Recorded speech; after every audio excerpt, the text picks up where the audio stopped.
راځي دلته کې یو آپشن موجود دی د ټولز. په دې ټولز باندې چې کلیک کړئ دلته کې مختلف ټولز اویلیبل دي.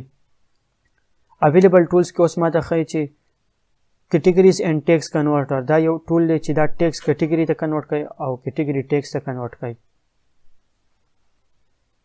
د دې ځای نه امپورټ آپشن پکې موجود دی. په امپورټ باندې چې کلیک کړئ نو کوم ټولز چې د بلاګر نه بلاګر یو بل دغه دی پلیټ فارم دی د بلاګینګ لپاره ریلیټډ دی. ګوګل آفر کوي بلاګر چې تاسو سرچ کوئ نو میلاو بشي.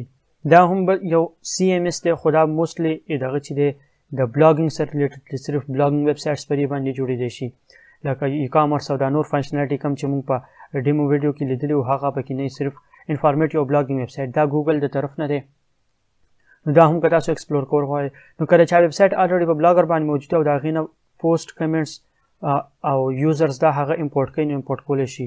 ټیکس کټیګري ته کنورټ کول، کټیګري ټیکس ته کنورټ کول، دا مختلف آپشنز پکې موجود دي. ډیمو امپورټ کول نو کوم یو تاسو یوز کوئ د هغې لپاره انسټال نو بټن موجود ده، هغه پلګین به انسټال شي او بیا هغه فنکشنالټي موجود ده. دلته کې یو ایکسپورټ آپشن هم موجود دی. که تاسو د دې ځای نه دا ټول پوسټس پیجز پلګینز څه دلته کې موجود کم کانټنټس موجود دي ځینې ایکسپورټ کول غواړئ او بیا بل ویب سایټ کې هغه انټیګریټ کوئ نو دې ځای نه د هغې ایکسپورټ آپشن هم موجود دی. بل آپشن دلته کې موجود دی د سایټ هیلث. سایټ هیلث دلته کې دا ښایي ریزلټ آر سټیل لوډینګ. دې ماته دلته کې ریزلټ صحیح نه ښایي. زه په لوکل هوسټ باندې یم کیدای شي د هغې بس لوډ شو ریزلټ هلته کې لوډ کو نو دلته کې ماته زما ټوله انفو ښایي.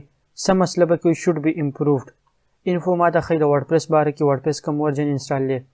بیا دلته کې کم ډایرکټریز فایل سایز د هغې هر څه ماته ښایي چې تیمسونه دي، اکټیو تیم کم یو دی، انیکټیو تیم کم دی او پلګینز پکې کم اکټیو دي کم انیکټیو دي. میډیا هیډلینګ باره کې کم میډیا اپلوډ سایز او دا آپشنز ماته ښایي. زما د سرور باره کې ماله انفو راکوي. زما کم ډیټا بیس چې دی د ډیټا بیس کم ټایپ ډیټا بیس دی، ډیټا بیس نوم څه دی هغه. نو په دې سایټ هیلث آپشن کې دا ټول آپشنز موجود دي د ویب سایټ د سټیټس په باره کې، د هغې په هیلث په باره کې او څه ایشوز پکې هغه به ماته هم دلته کې ښایي چې دا ایشوز دي د دې سالف کول پکار دي. بیا کم ماته ریکمنډیشن هم ښایي چې دا امپروو شي نو سیکیورټي به ښه سټرانګ شي د ویب سایټ. او لکه دلته کې HTTPS باندې زما سایټ نه دی، دا لوکل هوسټ دی نو HTTP دی نو که دا زه وایي HTTPS ته کوي نو ماته هغه دغه هم ښایي آپشن.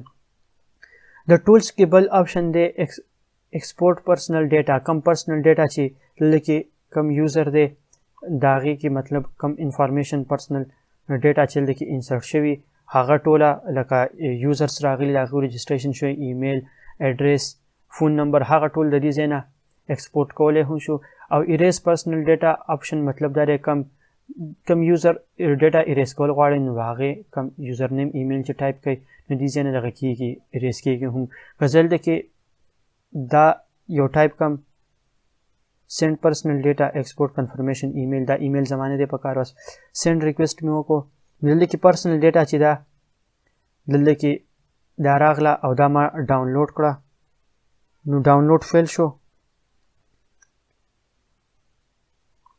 ډاونلوډ فیل شو کېدای شي زه په لوکل هوسټ یم د دې د لاسه دا ډاونلوډ فیل کېږي خو مطلب تاسو چې ډاونلوډ کوئ نو دغه ډاونلوډ به تاسو ته میلاو شي او هغه ډیټا تاسو ایکسپورټ کولی هم شئ او د دې ځای نه هغه ډیلیټ کولی هم شئ.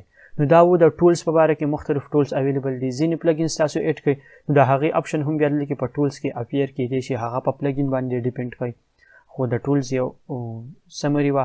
د دې نه پس به موږ سیټینګز کې څه آپشنز ګورو چې سیټینګز کې څه آپشن موجود دي او په هغې کې موږ څنګه چینجز کولی شو.